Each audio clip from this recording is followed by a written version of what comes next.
오늘 밤 우리는 한 명의 철학자를 만나러 갑니다. 그의 이름은 아르투어 쇼펜하우어. 많은 사람들이 그를 이렇게 부릅니다. 염세주의자, 세상을 부정한 사람, 삶을 포기하라고 말한 철학자. 학교에서 배울 때도 그렇게 배웠을지도 모릅니다. 마치 그는 항상 어둡고 부정적인 생각만 하는 사람인 것처럼요. 하지만 우리가 오늘 밤에 발견하게 될 그는 조금 다릅니다. 그는 세상을 너무나 사랑했기에 세상의 고통을 직시했던 사람입니다. 눈을 감고 아름다운 것만 보려고 했던 것이 아니라 두 눈을 크게 뜨고 세상의 모든 것을 바라봤던 사람이죠. 그는 삶을 포기하라고 말한 것이 아니라 더 나은 방식으로 살 수 있는 길을 제시했던 사람입니다. 우리가 지금 하는 모든 것, 우리가 원하는 모든 것, 우리가 두려워하는 모든 것을 이해하고 싶었던 사람입니다. 왜 우리는 끊임없이 무언가를 원할까? 왜 우리는 얻어도 만족하지 못할까? 왜 우리의 마음은 항상 불안할까? 이런 질문들을 진지하게 던지고 그 답을 찾으려고 했던 사람이었습니다. 깊은 밤 19세기 초 독일의 어느 도시를 상상해보세요. 프랑스 대혁명이 끝나고 나폴레옹이 유럽을 휘저으며 지나간 시대입니다. 전쟁으로 얼룩은 대지, 질서가 무너진 사회, 사람들의 마음속에도 혼란이 가득했습니다. 모든 것이 불안정했고 아무도 내일을 보장할 수 없었던 시대였어요.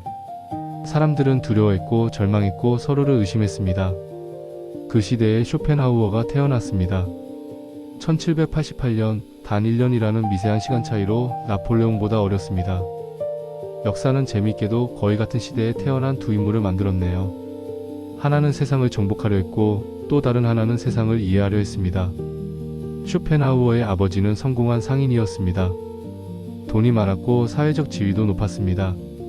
하지만 돈이 행복을 가져오지는 못했습니다. 아버지는 엄격했고 때로는 폭력적이었습니다. 어머니는 시인 지망생이었습니다. 자신의 꿈에 집착했고 사회생활에 열중했습니다. 그녀는 자신의 삶에 바빴기 때문에 어린 아르투어에게 충분한 관심을 주지 못했습니다. 그의 어린 시절은 행복하지 않았습니다. 부모님은 자주 싸웠습니다. 돈 문제로, 사회적 지위로, 이상과 현실의 불일치로. 어린 아르투어는 그 싸움을 지켜봐야 했습니다. 조용히 무력하게 아무것도 할 수 없으면서 그저 지켜봤습니다. 부모님을 어떻게 도울 수 없었고 자신도 보호받지 못했습니다. 많은 철학자들이 평온한 어린 시절에서 비롯된 질문을 던집니다. 소크라테스는 아테네의 평온한 광장에서 질문을 했고 데카르트는 조용한 방에서 명상했으며 칸트는 규칙적인 산책 중에 생각했습니다. 그들의 철학은 어느 정도 평온함 위에 세워진 것들이었습니다. 하지만 쇼펜하우어는 달랐습니다. 그는 처음부터 알고 있었습니다. 사람들은 싸운다. 사람들은 고통받는다. 이것이 현실이다. 이것이 단순한 관찰이었습니다. 불행한 어린 시절의 상흔이 아니라 정직한 눈으로 세상을 본 것이었습니다.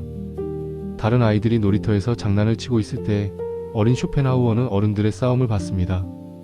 다른 청소년들이 꿈을 꾸고 있을 때 그는 그 꿈들이 현실과 얼마나 멀리 떨어져 있는지를 봤습니다. 이것이 그의 철학의 시작이었습니다. 불운이 아니라 정직성이었습니다. 약한 것이 아니라 오히려 매우 강한 눈이었습니다. 많은 사람들이 외면하는 것을 정면으로 바라볼 수 있는 용기였습니다. 그러므로 우리가 그의 이야기를 들을 때 우리는 그의 철학이 단순한 책이 아니라 한 명의 인간이 평생에 걸쳐 견딘 고통과 질문이라는 것을 기억해야 합니다. 그의 말 하나하나는 책에만 있는 것이 아니라 그의 삶 그 자체에서 나온 것입니다. 이제 우리는 준비가 되었습니다. 그의 시대를 이해했고 그의 배경을 알았으니 이제 그가 본 세상으로 함께 들어가 볼 차례입니다. 학창시절 젊은 쇼펜하우어는 다른 학생들과 달랐습니다. 친구들이 장난을 치고 놀 때 그는 책을 읽었습니다. 친구들이 미래를 꿈꾸며 웃을 때 그는 생각에 잠겼습니다. 선생님들도 그를 특이한 아이라고 생각했습니다. 영리했지만 불만족스러워 보였고 똑똑했지만 항상 뭔가 부족해 보였습니다. 그는 인도의 불교를 읽었습니다. 중국의 도교를 읽었습니다. 그리스의 고전 철학을 읽었습니다. 서양의 철학자들을 공부했습니다. 마치 어디선가 답을 찾아야 한다는 절실함이 있었던 것처럼요. 그리고 대학에 들어갔을 때 그의 인생이 바뀌는 순간이 찾아왔습니다. 그는 임마누엘 칸트라는 철학자를 만났습니다. 직접 만난 것은 아니었고 칸트의 책을 통해서였지만 그것은 마치 직접 만난 것처럼 강렬했습니다. 칸트는 말했습니다. 우리가 보는 세상은 우리의 마음이 만드는 것이다. 이 말이 쇼펜하우어를 깨웠습니다. 마치 오랫동안 어둠 속에서 걷고 있다가 갑자기 빛이 나타난 것처럼요. 그렇다면 우리의 마음이 이렇게 만드는 이유는 무엇일까? 이 세상이 이렇게 고통스럽고 혼란스럽고 불안정한 이유는 무엇일까? 우리의 인식이 이렇게 만드는 이유는 무엇일까? 그는 더 깊이 파고들기로 마음먹었습니다. 칸트의 철학을 더 연구했고 인도 철학을 더 깊이 공부했습니다. 그는 도서관에 박혀 있었습니다. 하루 종일 책과 함께 했습니다. 밤새 글을 썼습니다. 마치 누군가가 자신에게 큰 질문을 던져놓은 것처럼 그 질문의 답을 찾기 위해 온몸을 바쳤습니다. 그런데 그 과정에서 한 가지 기회가 찾아왔습니다. 젊은 날 아직 30대 초반이었을 때 그에게 기회가 나타났습니다. 인도로 가는 배가 있었습니다. 인도로 가면 동양의 지혜를 직접 배울 수 있었습니다. 불교 사원도 방문할 수 있었고 동양의 위대한 스승들도 만날 수 있었습니다. 그는 배에 오를 준비를 했습니다. 모든 것을 정리했습니다. 돈도 마련했습니다. 짐도 쌌습니다. 마치 이것이 자신의 운명이라고 생각했던 것처럼요. 하지만 그 배는 침몰했습니다. 예기치 않은 폭풍이 났습니다. 배가 뒤집혔습니다. 많은 사람들이 죽었습니다. 그는 생명을 잃을 뻔했습니다. 그 사건 이후 그는 깊이 생각했습니다. 이것이 무엇을 의미하는 것일까? 내가 인도로 가야 하는 것은 아닌 것일까? 아니면 내가 다른 방식으로 동양을 만나야 한다는 신호일까? 그는 결정했습니다. 인도로 가는 것을 포기했습니다. 대신 책으로 동양을 만나기로 했습니다. 동양으로 신체적으로 여행을 가는 것은 포기했지만 정신적으로 더 깊이 들어가기로 한 것입니다. 이것은 매우 중요한 순간이었습니다. 왜냐하면 그 배가 침몰하지 않았다면 그는 아마도 인도에서 돌아오지 못했을지도 모르기 때문입니다. 또는 인도에 정착했을지도 모릅니다. 그렇다면 그의 위대한 저작들은 완성되지 못했을 것입니다. 우리는 그의 철학을 만날 수 없었을 것입니다. 세상은 자신의 방식대로 우리를 원하는 곳으로 인도합니다. 때로는 비극처럼 보이는 사건도 사실은 당신의 더 큰 이야기를 쓰는 손길인지도 모릅니다. 우리가 계획했던 길이 막힐 때 그것은 우리를 막는 것이 아니라 다른 길로 인도하는 것일 수도 있습니다. 더 나은 길로요. 쇼펜하우어는 배가 침몰한 그 이후부터 진정으로 그의 철학을 깊이 있게 발전시켰습니다. 다만 한 곳에 앉아서 책들과 함께 자신의 정신 속에서 말입니다. 그는 칸트의 철학을 더 연구했습니다. 그리고 그것을 뛰어넘으려고 했습니다. 인도 철학과 서양 철학을 만나게 했습니다. 심리학과 형이상학을 함께 놓았습니다. 인간의 욕망과 우주의 의지를 연결했습니다. 천천히 하나하나 그의 위대한 철학 체계가 만들어지기 시작했습니다. 이것이 우리가 알아야 할 중요한 점입니다. 거대한 철학은 거대한 도서관에서 많은 스승들에게 배우며 만들어지지 않습니다. 때로는 한 명의 인간이 혼자서 정신의 깊은 곳에서 고통과 질문 속에서 만들어집니다. 그는 세상을 보았습니다. 고통받는 인간들을, 욕망하는 생명들을, 죽음을 향해 나아가는 모든 존재들을. 그리고 그가 본 것을 기록했습니다. 아름답게 포장하지 않고 거짓으로 치장하지 않고 있는 그대로 기록했습니다. 이제 우리도 준비가 되었습니다.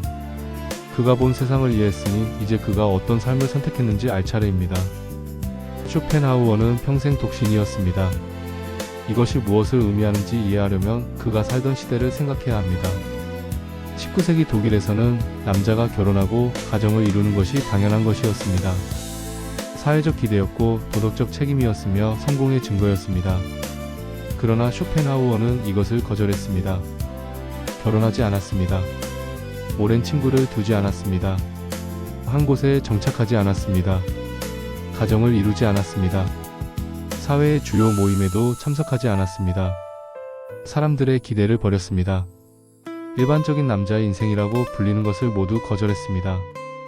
많은 사람들은 이것을 그의 실패라고 봅니다. 얼마나 외로웠을까? 결혼할 수 없었던 것 아닐까? 누군가에게 상처를 받았던 것 아닐까? 인생에 실패한 사람 아닐까? 우리는 항상 누군가 혼자인 사람을 불쌍해합니다.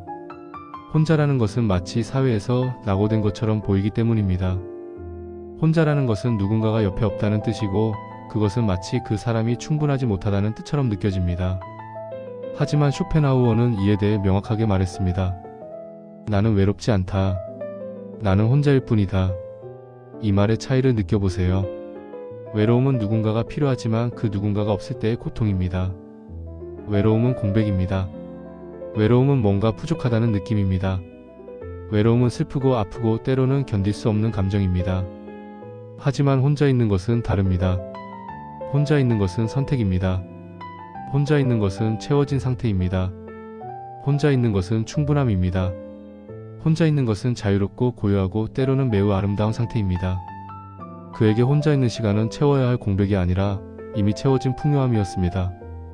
그는 혼자 산책을 했습니다. 거리를 거니며 사람들을 관찰했습니다. 그들의 표정을 봤습니다. 그들의 동작을 봤습니다. 그들의 욕망을 읽었습니다. 이 모든 것이 그의 철학의 재료가 되었습니다. 그는 혼자 책을 읽었습니다. 밤새 독서했습니다. 위대한 저자들과 대화했습니다. 그들의 생각을 따라갔습니다. 그들과 논쟁했습니다. 책 속의 문장들이 그의 영혼을 흔들었습니다. 그는 혼자 생각했습니다.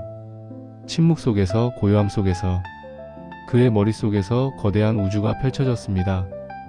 우주와 마음, 의지와 표상, 욕망과 고통, 죽음과 삶. 이 모든 것들이 그의 명상 속에서 만났습니다. 그 시간들에서 그의 모든 철학이 태어났습니다. 그는 누군가와 함께 있을 때는 만들 수 없는 것들을 만들었습니다. 왜냐하면 다른 사람과 함께 있다는 것은 항상 그 사람의 필요를 고려해야 한다는 뜻이기 때문입니다. 누군가의 기분을 맞춰야 하고, 누군가의 기대에 응해야 하고, 누군가와 타협해야 합니다. 이것이 관계입니다. 그리고 이것은 아름답지만 또한 제한적입니다. 하지만 혼자 있을 때는 다릅니다. 혼자 있을 때 당신은 오직 자신의 영혼만을 생각하면 됩니다. 당신의 열정을 따라갈 수 있습니다. 당신의 질문을 던질 수 있습니다. 당신의 생각을 깊이 있게 파고들 수 있습니다. 우리는 종종 사람들이 많을수록 더 행복할 것이라고 생각합니다. 친구가 많으면 행복하고, 가정이 있으면 행복하고, 사랑하는 사람이 곁에 있으면 행복할 것이라고 생각합니다. 이것은 틀리지 않습니다. 그런 것들은 분명 기쁨을 가져옵니다. 하지만 쇼펜하우어는 보여주었습니다.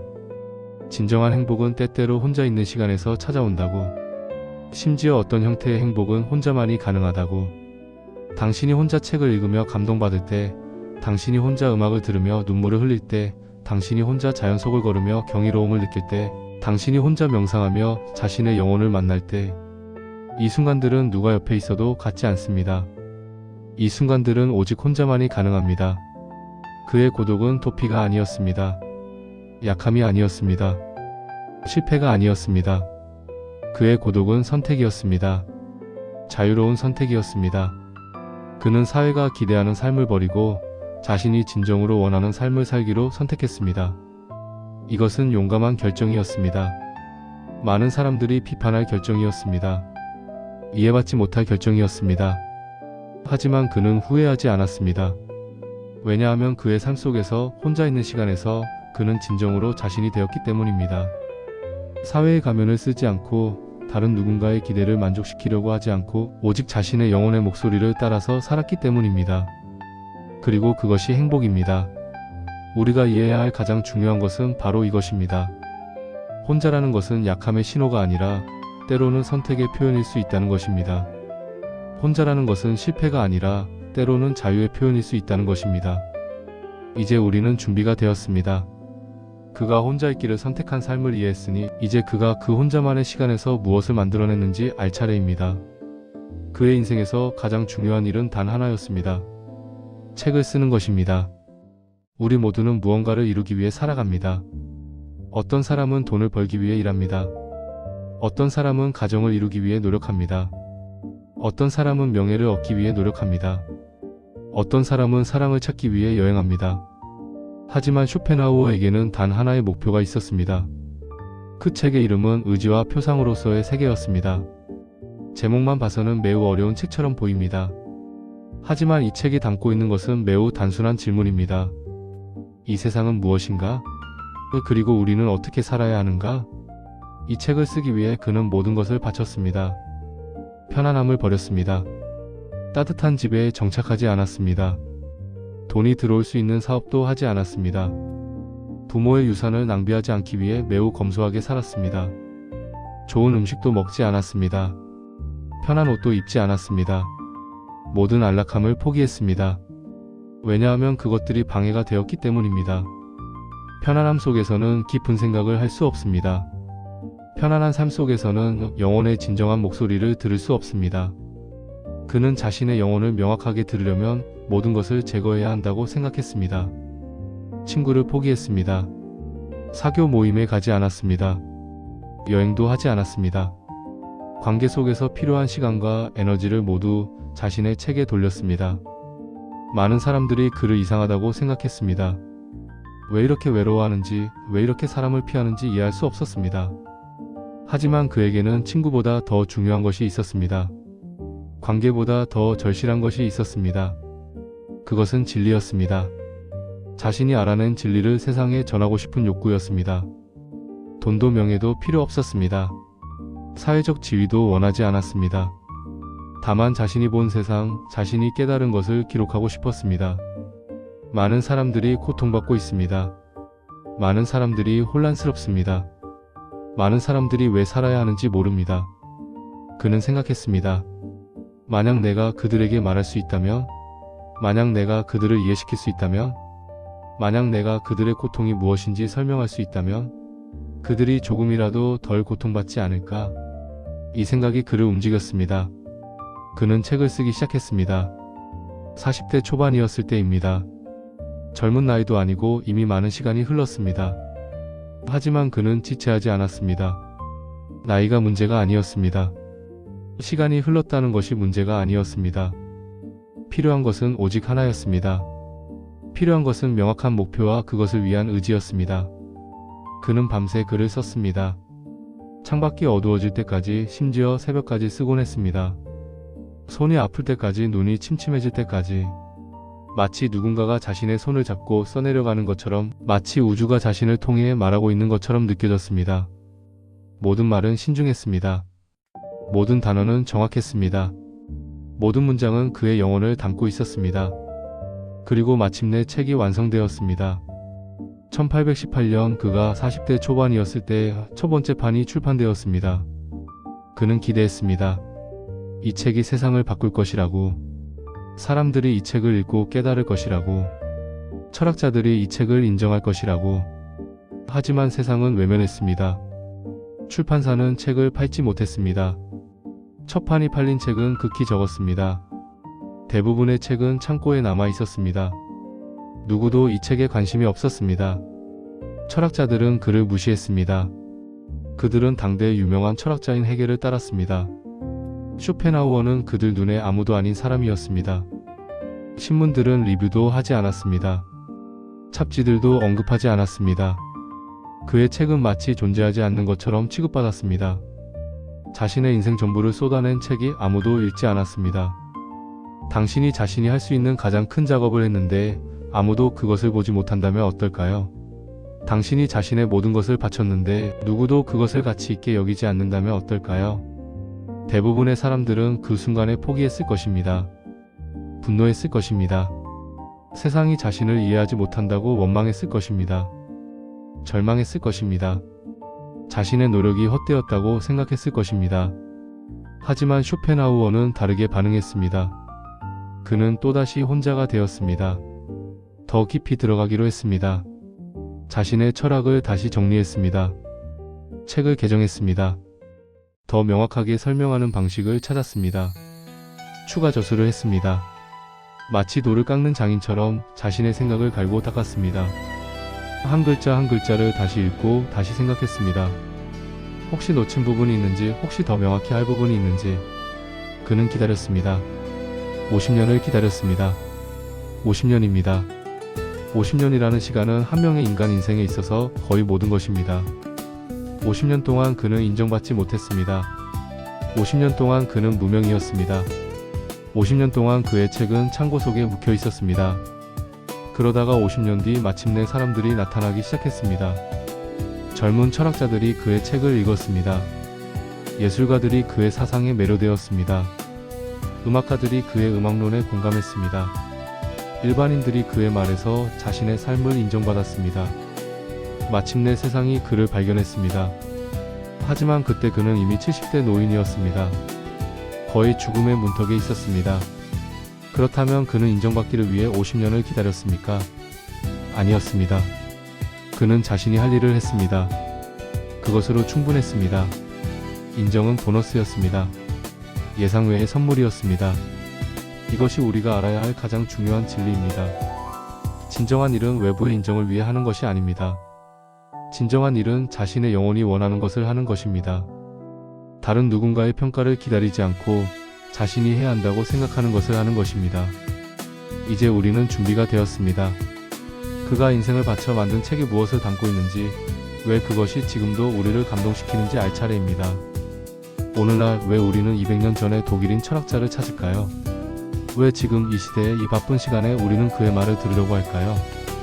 우리는 더 현대적인 철학자들이 많습니다. 지금 살고 있는 사람들도 있습니다. 우리 시대를 더 잘 이해하는 사람들도 있을 것입니다. 그럼에도 불구하고 왜 우리는 200년 전에 죽은 철학자를 찾을까요? 그것은 그가 옳았기 때문입니다. 그가 본 것들이 지금도 여전히 우리 주변에 있기 때문입니다. 그가 진단한 문제들이 여전히 우리를 괴롭히고 있기 때문입니다. 우리는 지금도 여전히 싸웁니다. 학교에서, 직장에서, 가정에서, 온라인에서. 우리는 끊임없이 누군가와 싸웁니다. 의견이 맞지 않고 이해가 안 되고 감정이 상하고 자존심이 상합니다. 우리는 이 싸움들이 끝날 날을 기다립니다. 하지만 끝나지 않습니다. 하나가 끝나면 다른 싸움이 생깁니다. 우리는 지금도 여전히 고통받습니다. 질병으로, 실패로, 상실로, 외로움으로. 우리는 고통 없는 날이 오기를 바랍니다. 하지만 오지 않습니다. 한 가지 고통이 끝나면 다른 고통이 나타납니다. 이것이 우리 인생의 패턴입니다.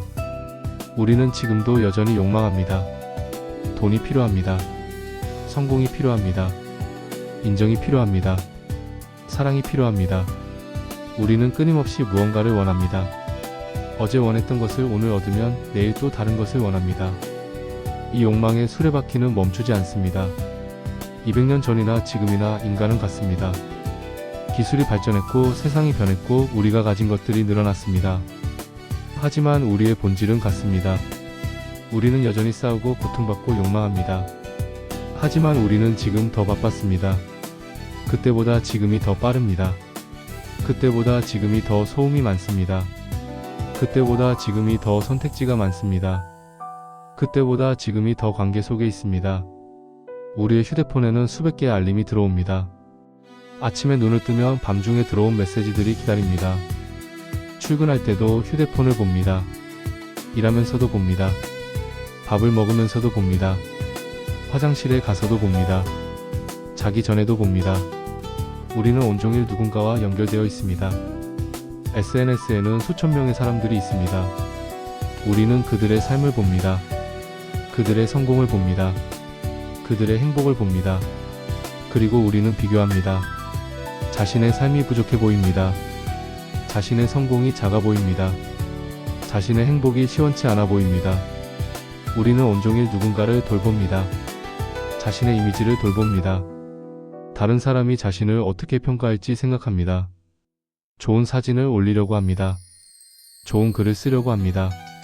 많은 사람들에게 인정받고 싶습니다. 그런데 왜 더 외로울까요? 우리는 더 연결되어 있는데도 더 외롭습니다. 우리는 더 많은 선택지가 있는데도 더 불안합니다. 우리는 더 빠르게 앞으로 나아가는데도 더 필요합니다. 쇼펜하우어는 200년 전에 이미 알고 있었습니다. 연결이 많을수록 고독은 깊어진다. 소음이 클수록 침묵의 필요는 커진다. 선택지가 많을수록 결정의 고통은 커진다. 그는 이미 알고 있었습니다. 사람들이 많이 모일수록 각자는 더 외로워진다는 것을, 사람들이 더 소통할수록 진정한 소통은 더 어려워진다는 것을, 사람들이 더 바쁠수록 중요한 것은 더 보이지 않는다는 것을. 그래서 우리는 그를 필요로 합니다. 우리는 누군가가 우리를 봐주기를 원합니다. 누군가가 우리의 고통을 이해하기를 원합니다. 누군가가 우리의 혼란스러움을 인정해 주기를 원합니다. 그리고 그는 바로 그렇게 해줍니다. 200년 전 독일의 한 철학자가 우리 각각의 고통을 봅니다. 우리 각각의 욕망을 이해합니다. 우리 각각의 혼란스러움을 인정합니다. 우리가 아직도 같은 문제로 고통받고 있다는 것을 알기 때문입니다. 우리가 아직도 같은 질문을 던지고 있다는 것을 알기 때문입니다. 그는 우리에게 말해줍니다. 당신의 고통은 약함의 신호가 아니다. 당신의 욕망은 부끄러움의 증거가 아니다. 당신의 두려움은 나약함의 표현이 아니다. 이 모든 것은 인간이 인간으로 존재하는 방식이다. 그리고 이 말을 들을 때 우리는 조금 덜 외로워집니다. 우리는 혼자가 아니라는 것을 느낍니다. 우리의 고통이 보편적이라는 것을 깨닫습니다. 이것이 위로입니다. 이것이 철학이 할 수 있는 가장 깊은 일입니다. 단지 문제를 분석하고 설명하는 것이 아니라 우리의 문제를 보고 이해하고 인정해주는 것입니다. 우리가 느끼는 감정이 타당하다는 것을 알려주는 것입니다. 우리가 지금 글을 읽는 것은 바로 이 이유 때문입니다. 우리는 이 소음 많은 세상에서 누군가 우리를 봐주기를 원합니다. 이 빠른 시대에 누군가 우리를 이해해주기를 원합니다. 이 혼자인 듯하면서도 너무 연결된 세상에서 누군가 우리를 받아주기를 원합니다. 그리고 쇼펜하우어는 정확히 그렇게 해줍니다. 그는 200년 전에 이미 우리의 미래를 예측했습니다. 그는 이미 우리의 문제를 진단했습니다. 그는 이미 우리의 고통을 이해했습니다. 그래서 우리는 그를 읽습니다. 왜냐하면 그는 우리를 봐주기 때문입니다. 그래서 우리는 그의 말을 듣습니다. 왜냐하면 그는 우리를 이해하기 때문입니다. 이 밤, 이 순간 당신이 혼자라고 느낀다면, 당신의 고통이 너무 크다면, 당신의 혼란스러움이 너무 깊다면 기억하세요. 200년 전에 한 철학자가 지금 당신을 보고 있다는 것을, 그가 당신을 이해한다는 것을, 그가 당신의 모든 것을 받아주고 있다는 것을, 이제 우리는 준비가 되었습니다. 이 긴 여정의 마지막, 그의 따뜻한 초대를 받으러 갈 차례입니다. 지금 이 밤 당신은 쇼펜하우어의 인생 진리를 듣고 있습니다. 아마도 당신은 침대에 누워 있을지도 모릅니다. 또는 어두운 방에 앉아 있을지도 모릅니다. 또는 조용한 카페에서 혼자 시간을 보내고 있을지도 모릅니다. 어딜 있든 간에 당신은 지금 혼자입니다. 이 순간만큼은 당신은 누군가를 위해 연기하지 않습니다. 누군가에게 보여주기 위해 자신을 꾸미지 않습니다. 누군가의 기대에 부응하려고 애쓰지 않습니다. 당신은 오직 당신 자신입니다. 이 거대한 세상 속에서, 이 많은 사람들 사이에서, 이 빠르게 흘러가는 시간 속에서 당신은 잠깐 멈춰섰습니다. 그리고 누군가의 말을 듣고 있습니다. 200년 전의 철학자 아르투어 쇼펜하우어의 말입니다. 그는 당신에게 말해줍니다. 당신도 우리처럼 무언가를 원하고 있습니다. 당신도 우리처럼 무언가를 두려워하고 있습니다. 당신도 우리처럼 누군가와 연결되고 싶어 합니다. 당신도 우리처럼 혼자가 되기를 두려워합니다. 그것은 인간답습니다. 당신의 이 모든 것이 인간이 인간으로 존재하는 방식입니다. 당신의 고통은 약함의 신호가 아닙니다. 강한 사람들도 고통받습니다. 좋은 사람들도 고통받습니다. 성공한 사람들도 고통받습니다. 그것은 약함이 아니라 존재입니다. 당신의 욕망은 부끄러움의 증거가 아닙니다. 뛰어난 사람들도 욕망합니다. 지혜로운 사람들도 욕망합니다. 영혼 깊은 사람들도 욕망합니다. 그것은 부끄러움이 아니라 생명입니다. 당신의 두려움은 나약함의 표현이 아닙니다. 용감한 사람들도 두려워합니다. 성숙한 사람들도 두려워합니다. 통찰력 있는 사람들도 두려워합니다. 그것은 나약함이 아니라 인식입니다. 이 모든 것을 우리는 함께 경험합니다.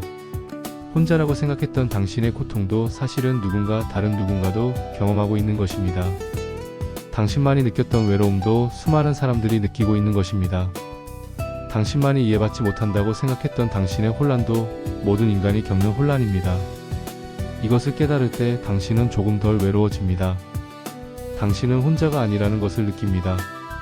당신의 고통이 보편적이라는 것을 알게 됩니다.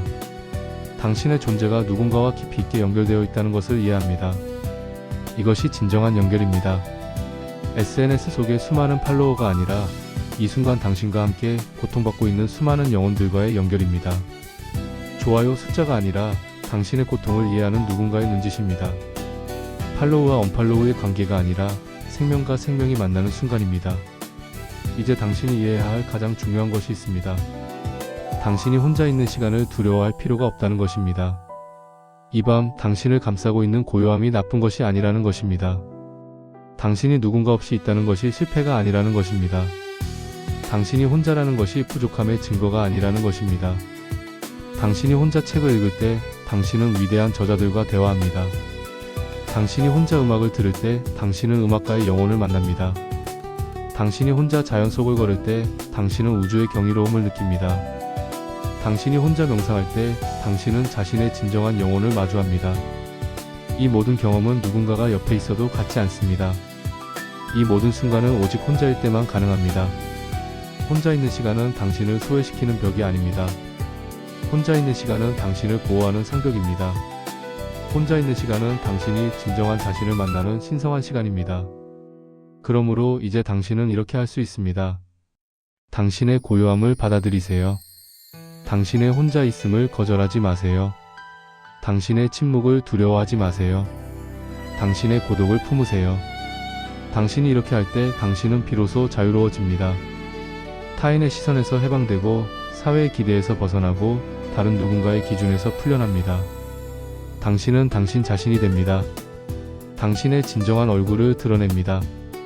당신의 진정한 목소리를 냅니다. 이 자유 속에서 당신은 처음으로 행복을 느낄 수 있습니다. 행복은 어딘가 먼 곳에 있지 않습니다. 행복은 누군가가 주는 것이 아닙니다. 행복은 당신 내면에 이미 존재하고 있습니다. 당신이 자신을 받아들일 때, 당신의 고통을 인정할 때, 당신의 모든 것을 포용할 때, 바로 그때입니다. 당신의 고통이 당신을 강하게 만듭니다. 당신의 욕망이 당신을 움직이게 합니다. 당신의 두려움이 당신을 성숙하게 만듭니다. 당신의 고독이 당신을 깊게 만듭니다. 모든 것이 의미가 있습니다. 모든 것이 필요합니다. 모든 것이 당신을 만드는 것입니다. 이제 이 오디오북의 끝에서 우리는 당신을 따뜻하게 초대합니다. 다음의 이야기들로, 그의 철학의 더 깊은 곳으로, 당신의 영혼의 더 깊은 곳으로. 다음 주제에서는 우리는 당신과 함께 우주의 근본 원리를 탐험할 것입니다. 당신과 함께 욕망의 비밀을 파고들 것입니다. 당신과 함께 고통의 의미를 찾을 것입니다. 하지만 지금 이 순간 이것만 기억하세요. 당신은 충분합니다. 당신은 이미 완전합니다. 당신은 누구의 허락도 필요 없습니다. 이 밤 당신이 느끼는 고요함, 당신이 경험하는 혼자 있음, 당신이 안고 있는 무언가, 모든 것이 당신을 만드는 것입니다. 그리고 당신을 만드는 모든 것이 당신 안에서 아름답게 빛나고 있습니다. 200년 전에 한 철학자가 지금 당신을 보고 있습니다. 그가 당신을 이해합니다. 그가 당신을 받아줍니다. 그가 당신을 축복합니다. 당신의 모든 것으로. 여러분 잠시 침묵을 지켜보세요. 당신의 호흡을 느껴보세요. 당신의 심장의 박동을 느껴보세요. 당신이 살아있다는 것을 느껴보세요. 그것으로 충분합니다. 당신이 여기 있다는 것, 당신이 이 순간을 경험하고 있다는 것, 그것으로 충분합니다. 감사합니다. 이 긴 여정 속에 당신이 함께 해주셨습니다. 구독과 좋아요는 축복입니다.